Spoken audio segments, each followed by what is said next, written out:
সব জায়গায় যদি চুরের মেলা থাকে তাইলে সংকট সমাধান হবে কিভাবে? ঘাটে ঘাটে, জুড়ায় জুড়ায়, কুনায় কুনায় চুরেরা বসে আছে। এই জন্য এই সংকটগুলা দিন দিন বৃদ্ধি পাচ্ছে। কিন্তু সেইটা বৈধভাবে যেতে হবে।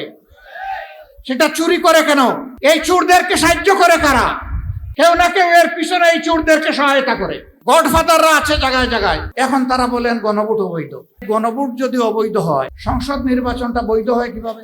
কি চমৎকার যুক্তি! একই ডেক্সিতে গোস্ত পাকানো হয়েছে, গোস্তের ঝুল হলো হারাম আর গোস্ত হইল হালাল। কি আশ্চর্য ব্যাপার! যদি গণভোট হারাম হয় তাইলে সংসদ নির্বাচনও হারাম। আর সংসদ নির্বাচন হারাম হলে এখন এদেশে কোনো সরকার নাই। আগে যারা ছিল এরা পালাইয়ে গেছে, আর এখন যারা আছেন তারা তাদের বক্তব্য অনুযায়ী বৈধ নয়। তাহলে দেশটার কি হবে? Doctrine of necessity and will of the people বলে যে কথা আছে, যে এটা হচ্ছে সংবিধানের উপরে এর পজিশন। ওই বৈধতার বেলায় ইন্টারিম গভর্নমেন্ট হয়েছে, এরপরে নির্বাচন দুটো হয়েছে। ওই নির্বাচনের শপথ দুইটা নেওয়ার কথা আমরা নিয়েছি, ওনারা একটা নিয়েছে। আমরা সরকারকে অনুরোধ করব, মেহেরবানি করে আপনারা দেরি হয়েছে, অসুবিধা নাই, মেনে নেন। এই জনগণকে সম্মান দেখালে জনগণও আপনাদেরকে ধারণ করবে, সম্মান দেখাবে। বহু রাজনীতিবিদ একসাথে জেলে ছিলাম। 24 সালের নির্বাচনের নামে যে প্রহসন হলো আমি আর ডামি, সেই সময় আমরা জেলে, বিএনপির সিনিয়র নেতৃবৃন্দ আমরা একসাথে। নির্বাচন যখন হয়ে গেল, জানুয়ারির 7 তারিখ না 4 তারিখ ভুলে গেলাম, 7 তারিখ, এই নির্বাচনের পরে সবাই আমরা একসাথে বসলাম, আমার রুমেই বসলাম। কি করা যায়? অনেকের কণ্ঠে হতাশার সুর, কিছুই হবে না, ওরা 41 সালের কথা বলেছে, ওই পর্যন্ত মেরে কুটে ওরা থাকবে, আমাদেরকে দীর্ঘমেয়াদী পরিকল্পনা নিতে হবে। সবাই হতাশ। আমি বলেছিলাম লা তাকনাতু মির রাহমাতিল্লাহ, আল্লাহ তাআলার রহমত থেকে হতাশ হওয়ার কোনো কারণ নেই। আশাবাদী হন, শক্তিশালী হন। নেতারা জেগে থাকলে জনগণও জেগে থাকবে ইনশাআল্লাহ। আপনারা হতাশ হলে জনগণ ভয় পেয়ে ঘরে ঢুকে যাবে। আমরা তখন জানতাম না জুলাই এদেশের মানুষের মুক্তির পয়গাম নিয়ে আসছে, এটা আমরা জানতাম না। আমরা অবশ্য জুলাইয়ের আগেই জেল থেকে একে একে বের হয়ে গেলাম। তবে আমার সৌভাগ্য হয়েছিল সবার চাইতে বেশি সময় জেলে থাকা। এটি আমার সৌভাগ্য। ফ্যাসিস্ট সরকার 3 বার আমাকে তাদের আমলে জেলে নিয়েছে। আমাকে নিয়ে আগে ছাড়ে পড়ে, লম্বা সময় রাখে। আমার প্রতি দারুণ দরদ তাদের, যে তুমি বাইরে বড় কষ্ট করেছ, কয়েকদিন এখানে বিশ্রাম। আমি দেখেছি নেতৃবৃন্দ অনেক দলের ঢুকে বের হয়ে যায় 1 মাস 1.5 মাস। আমার বছর না পড়লে আমার মেয়াদ পূরণ হয় না। তারপরে আমরা সবাই বের হলাম। ওরা ধারণা করলো আমি ডামি নির্বাচন তো করেই ফেলেছি, আরো 5 বছরের বুকিং হয়ে গেছে, এখন এগুলাকে একটু ছেড়ে দেই। বাইরে আসলাম, আলহামদুলিল্লাহ অবস্থা পর্যবেক্ষণ করতে লাগলাম। মনে হলো একটা গুমট আবহাওয়া সমাজের মধ্যে তৈরি হয়েছে। সমুদ্রে যখন গুমট আবহাওয়া তৈরি হয়, তার পরবর্তী পরিণতি হচ্ছে একটা ভয়াবহ জলোচ্ছ্বাস অথবা ঘূর্ণিঝড়। মনে হচ্ছিল একটা ঘূর্ণিঝড়ের প্রেক্ষাপট তৈরি হয়েছে। আলহামদুলিল্লাহ জুলাই ছিল সেই ঘূর্ণিঝড়, যেই ঘূর্ণিঝড় ফ্যাসিবাদকে তছনছ করে দিয়েছে। এমনকি ওদেরকে সাতু বানিয়ে বাংলাদেশেও থাকতে দেয় নাই, এখান থেকে অন্যত্র উড়িয়ে দিয়েছে। এখন তারা ওখান থেকে মাঝে মাঝে একটু বাপ সাপ দেখায়, এই চলে আসলাম। আমার গোনামতো 13 বারের ক্যালেন্ডার ফেল করেছে, এখন 14 নম্বর বার আগামী ডিসেম্বর। এদেশের যুব সমাজ তৈরি হয়ে আছে তোমাদের গলায় ফাঁসির রশি পরানোর জন্য। আসো, ফিরে আসো। তোমরা যে অবলীলায় কমপক্ষে 1400 মানুষ, যেটা জাতিসংঘ বলেছে, তোমরা খুন করেছ, এই প্রত্যেকটা খুনের পাওনা তোমাদেরকে পেতে হবে। আমরা কথা দিয়েছিলাম নির্বাচনের আগে, আমরা যদি নির্বাচিত হই প্রত্যেকটা খুনের এবং অপরাধের বিচার ইনশাল্লাহ আমরা করব, যদি আমরা সরকার গঠন করতে পারি। এই কথা বর্তমান সরকারি দলও বলেছিল। আল্লাহর ইচ্ছা আমরা যে কোনো কারণেই হোক ক্ষমতায় আসি নাই, বা আমাদেরকে আসতে দেওয়া হয় নাই। এখন যারা ক্ষমতায় আছেন, এখন তাদের দায়িত্ব এই খুনের বিচার করা। আমার একটু আগে ঢাকা মহানগরী উত্তরের সম্মানিত আমির জননেতা সেলিমউদ্দিন বলে গেছেন, বিচার এখন দৃশ্যমান নয়, বিচার আস্তে আস্তে হারিয়ে যাচ্ছে। আমরা সরকারি দলকে, সরকারকে অনুরোধ করব, মেহেরবানি করে জুলাইয়ের কৃতজ্ঞতা আদায় করতে শিখুন। যাদের কারণে আজকের সংসদ, আজকের সরকার, আজকের বিরোধী দল, তাদেরকে অগ্রাহ্য অপমান করবেন না। তাদের আত্মা অভিশাপ দেবে, এবং শহীদদের আত্মা যদি অভিশাপ দেয়, কেউ শান্তিতে থাকতে পারবেন না। অতএব বিচারটা করুন, বিচারের দিকে মনোযোগ দিন। আপনাদেরও তো বহু সহকর্মী খুন হয়েছে, গুম হয়েছে, লাঞ্ছিত হয়েছে, ঘরবাড়ি ছাড়া হয়েছে, দফায় দফায় জেলে গিয়েছে। অন্তত নিজেদের কর্মীদের মুখের দিকে তাকাইয়া এবং গুম হওয়া পরিবারের সদস্যদের মুখের দিকে তাকাইয়া আল্লাহর দুহাই দিয়ে বলি, বিচারটা করুন। ভাই ও বোনেরা, আমি আশা রাখে 2 জন শহীদ পিতা এবং 1 জন শহীদের সন্তান এখানে বক্তব্য রেখেছেন। আপনারা তাদের বক্তব্য শুনেছেন, আমিও শুনেছি। শুনেই বসে বসে আমরা শুনছি তাদের আহাজারি মহান আল্লাহ রাব্বুল আলামিনের কাছে পৌঁছে গেছে। যে জাতি শহীদদেরকে সম্মানিত করে, তার যোদ্ধাদেরকে সম্মানিত করে, সেই জাতিকে আল্লাহ সম্মানিত করেন। আর যেই জাতি সম্মান করতে জানে না, আল্লাহ তাদেরকে অপদস্থ করে। আমরা কারো কারণে অপদস্থ হতে চাই না। আমরা আল্লাহ তাআলার রহমত ভিক্ষা চাই। শহীদদের শুধু বিচার করলে হবে না, শহীদদেরকে সোনার অক্ষরে স্মরণ করার ব্যবস্থা করতে হবে। পাঠ্যপুস্তক, ইতিহাস, সব জায়গায় সম্মানের সাথে তাদের যথাযথ অবদান তুলে ধরতে হবে। রাষ্ট্রীয় সম্মানে তাদেরকে ভূষিত করতে হবে, খেতাবে তাদেরকে ভূষিত করতে হবে। যারা আহত পঙ্গু হয়েছে, তারা জীবন্ত শহীদ, চোখ নাই, হাত নাই, পা নাই, এলিজারব মেটালিক একটা বোঝা নিয়ে তারা ঘুরছে।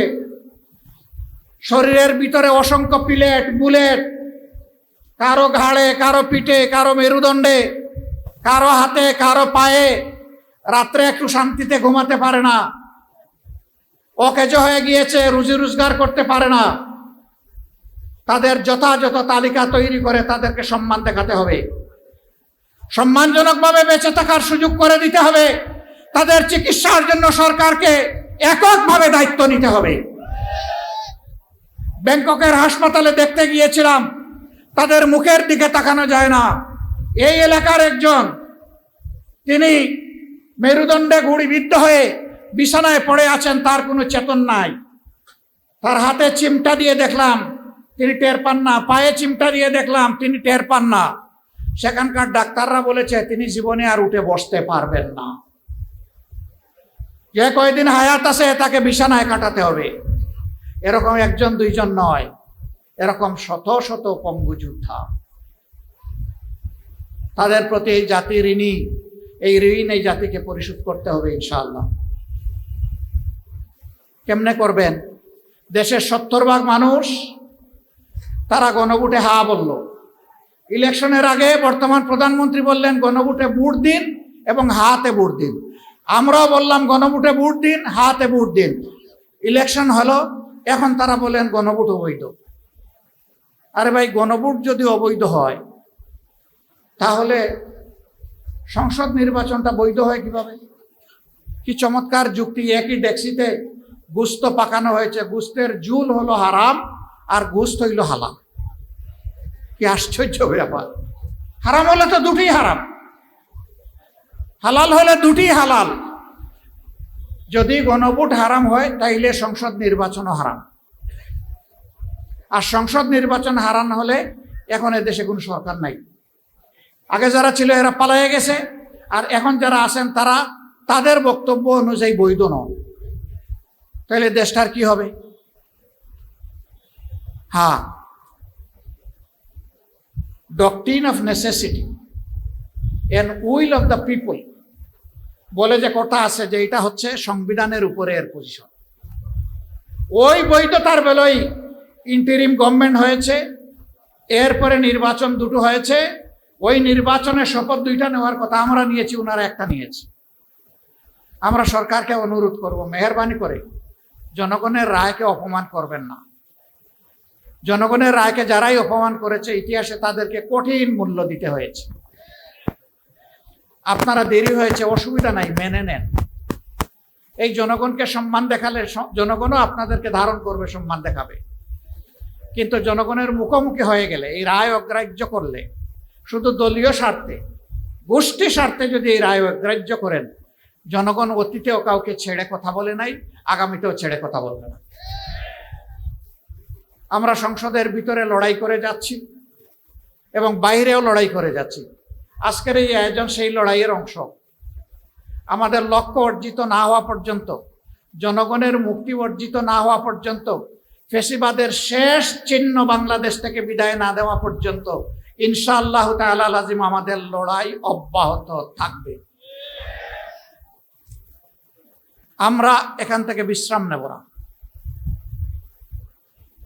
এই মিরপুরের বিভিন্ন রাস্তা আছে, স্থাপনা আছে। মিরপুরে যারা 16 তারিখ প্রতিবাদ এবং প্রতিরোধ গড়ে তুলেছিল, জুলাইয়ের 17-18 তারিখ প্রতিবাদ বিক্ষোভে ফেটে পড়েছিল, আহত হয়েছে, গুলি খেয়েছে, শহীদ হয়েছে। আর যারা 3, 4 এবং 5 আগস্ট এই মিরপুরে ইতিহাস সৃষ্টি করেছিল, তাদের নামে আমি আজকে প্রস্তাব করতে চাই, মিরপুরের বিভিন্ন স্থাপনা, সড়কের নামকরণ করা হোক। অন্তত এটুকু স্মরণীয় হয়ে থাকবে। তাদের আপনজনরা ঘর থেকে বের হলে ওইটুকু দেখলে বুঝবে যে এদেশের সরকার এবং জনগণ তাদের আপনজনের ত্যাগকে মূল্যায়ন করেছে। আপনারা কি এটা চান? যারা হাত তুললেন না তারা চান না? মানে হাত সবাই তুলছে আর কি, একটু দেরি করে। তার মানে আপনারা সবাই চাচ্ছেন। আমরা সরকারের কাছে এই দাবি জানালাম। সরকার যদি এটা করে, মোবারকবাদ। আমরা বলেছি সরকারের সকল কাজে ধন্যবাদ দিব, অভিনন্দন জানাবো। খারাপ কিছু হলে প্রতিবাদ করব, শক্তি থাকলে প্রতিরোধ করব, এটা আমাদের অঙ্গীকার। যদি সরকার এটা করে আলহামদুলিল্লাহ, ধন্যবাদ জানাবো। যদি না করে, আল্লাহ আমাদেরকে কোনো সময় তৌফিক দিলে আমরা করব ইনশাআল্লাহ। প্রিয় মিরপুরবাসী, আমি আপনাদেরই একজন। আপনাদের সুখে দুঃখে আপনাদের সাথে লেগে থাকা আমার কাজ। আমার পরিচয় দেওয়া হয়েছে যে আমি জামাতে ইসলামের আমির, আমি সংসদে বিরোধী দলীয় নেতা। এই আসনের ভাই বোনেরা যদি আমাকে তাদের মূল্যবান ভোট দিয়ে, ভালোবাসা সমর্থন দিয়ে আমাকে যদি সংসদে না পাঠাতেন, আমি কি সংসদে এই দায়িত্ব পালন করার উপযুক্ত হতাম? আমি আপনাদের কাছে ঋণী। আমি আজীবন ঋণী থাকবো ইনশাআল্লাহ। যতদিন বেঁচে থাকবো আমি ঋণী। আপনারা পাঠিয়েছেন বলেই সেখানে কথা বলতে পারছি। দোয়া করেন আপনাদের জন্য, দেশবাসীর জন্য, আপনাদের হয়ে, দেশবাসীর হয়ে যেন আমি কথাগুলো বলতে পারি। এবং আমি বলতে গিয়ে কাউকে যেন পরোয়া না করি। পরোয়া যেন করি শুধু আল্লাহ রাব্বুল আলামিন। আল্লাহ তাআলাকে ভয় করে যা সত্য, যা সঠিক, যা ইনসাফ, তা যেন সংসদে তুলে ধরতে পারি। আপনারা আমার জন্য দোয়া করবেন। এই আসনের ব্যাপার আমার মৌলিক দায়িত্ব, প্রাথমিক দায়িত্ব। তার সাথে সারা জাতি এবং দেশবাসীরও কিছু দায়িত্ব। আমি অত শক্তিশালী মানুষ নই, তবে আমার আল্লাহ মহাশক্তিশালী। মহান আল্লাহ যদি আমাকে সাহায্য করেন আমি পারবো, ইনশাআল্লাহ আমি পারবো। আল্লাহ তাআলা আপনাদের সম্মানকে বৃদ্ধি করে দিন।